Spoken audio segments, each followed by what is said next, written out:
Hi, everyone. So I'm Sekhar, and I'm part of the Global Data Science Department. And today we are going to talk about the Global Data Science Platform and how we built it. And along with me, we have... Okay,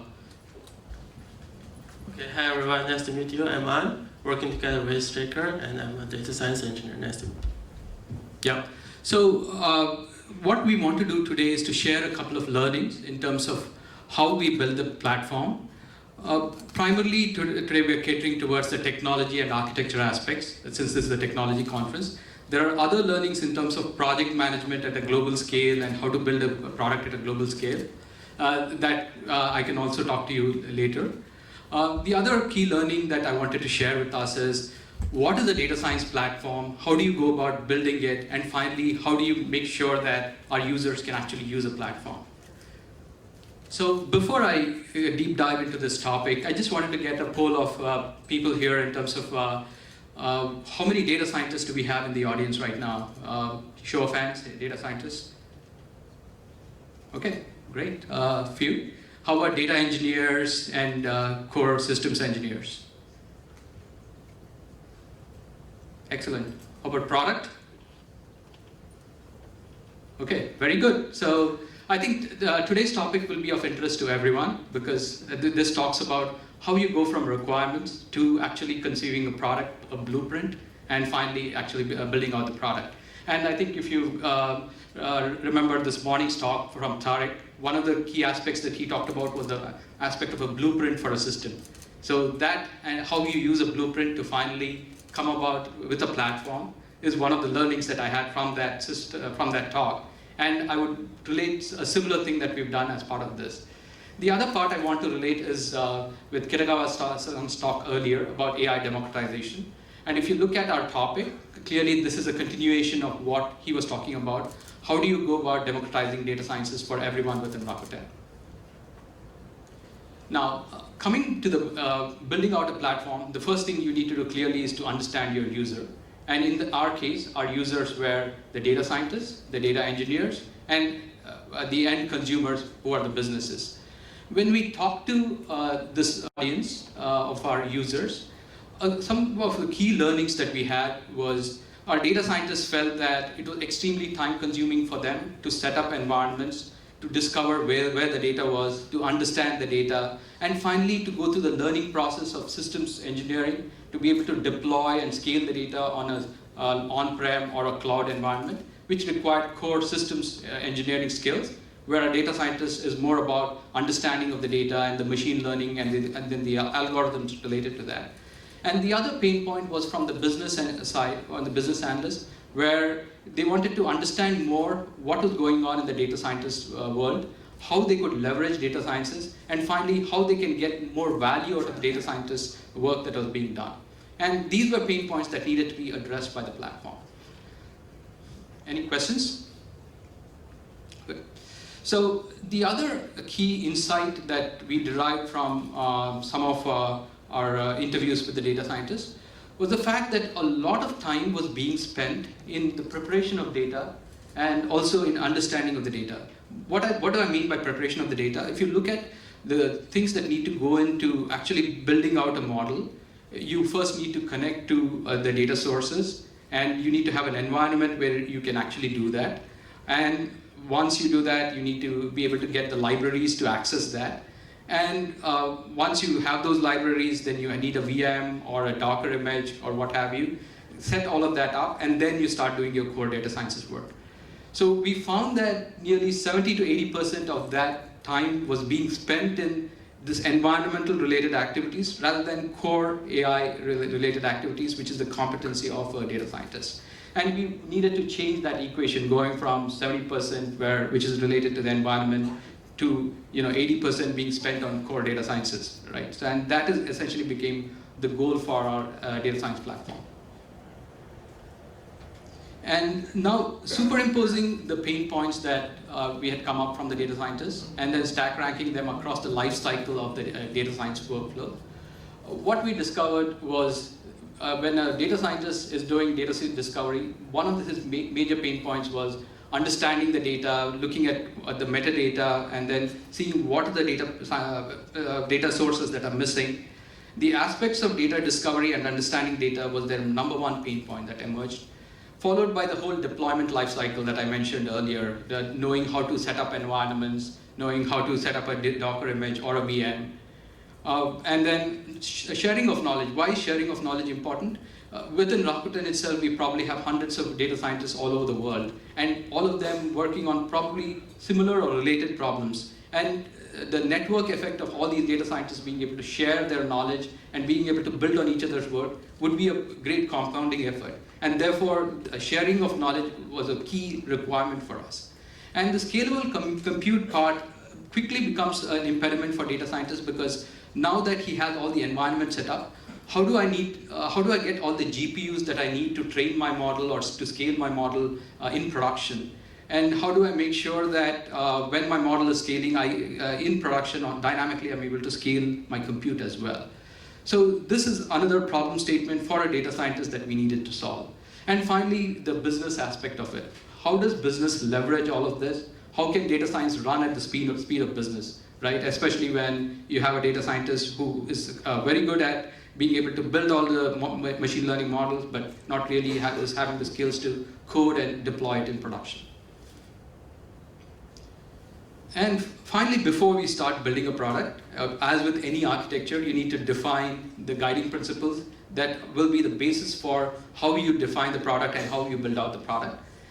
As with any cloud distributed system, the core guiding principle was being able to scale to multiple cloud environments, having a distributed microservices-based architecture, and having an API interface-driven architecture so that you don't have a single point of failure, and following all the best practices in terms of scaling distributed systems. So that was a fundamental foundation for our architecture.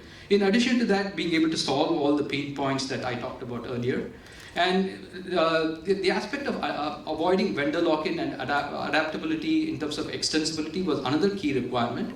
And the reason that became a key requirement for us is because if you look at the speed of innovation in AI and machine learning, a lot of time is being spent in actually building newer and newer algorithms, while you look at the top 3 players daily coming up with newer technologies and being able to innovate at a rapid scale, which means that our data scientists need to be able to leverage that rather than building from scratch. So the adaptability and extensibility was a key requirement for us. So with all of that together, this was a picture of that our product folks came up in terms of what our data science platform needs to be. A workbench where they could train and build models, a deployment engine to quickly be able to deploy to a hybrid environment, and finally a community where they could share all their work across all their the data scientist community, and also with other data engineers and the business analysts. And now, this is the key slide if you talk about architecture and the blueprint. So this is the blueprint that finally we derived based on all the requirements that we had. Starting off with the various subsystems, the data source being the underpinning of our blueprint. The asset center where all the data science assets come together, if you talk about all the data sets that are needed to train our models. The actual models themselves that are built, a registry where all the APIs that are being built can be exposed to businesses as well as to other data scientists to be able to share with each other. And other knowledge assets in terms of the actual data science notebooks that are being used to create models, right? All of this needed to be shared. And for this being the foundation to actually doing the data science work. You start off with your community, understand what there is, and then you go to actually building out the model. There is something that I can leverage from there, and then now I build the model using all the environments that have been provided through single click. And then once I build the model, publish it back into the asset center, and go through the CI/CD environment that we need to provide to be able to deploy to a hybrid environment. The compute center there seems fairly simple if you look at what we have there, but actually that is the core of the entire system in terms of the complexity involved in being able to orchestrate between VMs or Dockerized environments on-prem or on the cloud, which is completely abstracted away from a data scientist, because for him it's a single click to say I need a certain compute on a certain environment, and then he deploys that model that he built to that environment.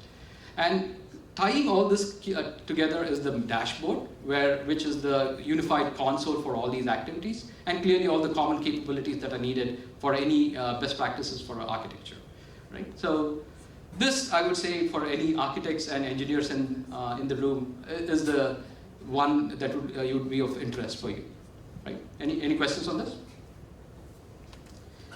Great.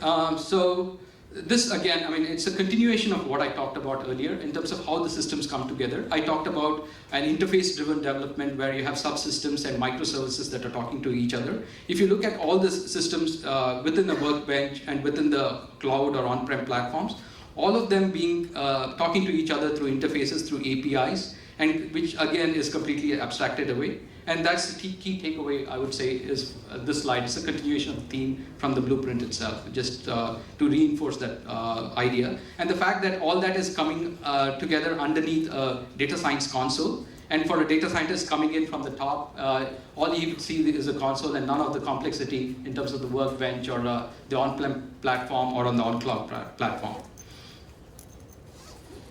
Yeah, and so this is the deployment aspect of the model. So the data scientist created the model, went through the entire environment, provisioning, and finally the CI/CD to actually deploy it into production, and some of the tools and technologies involved to be able to do that.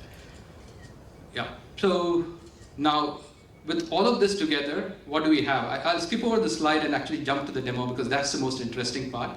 Where you see some of this all come together. So I'll call upon Ansan to continue with the presentation.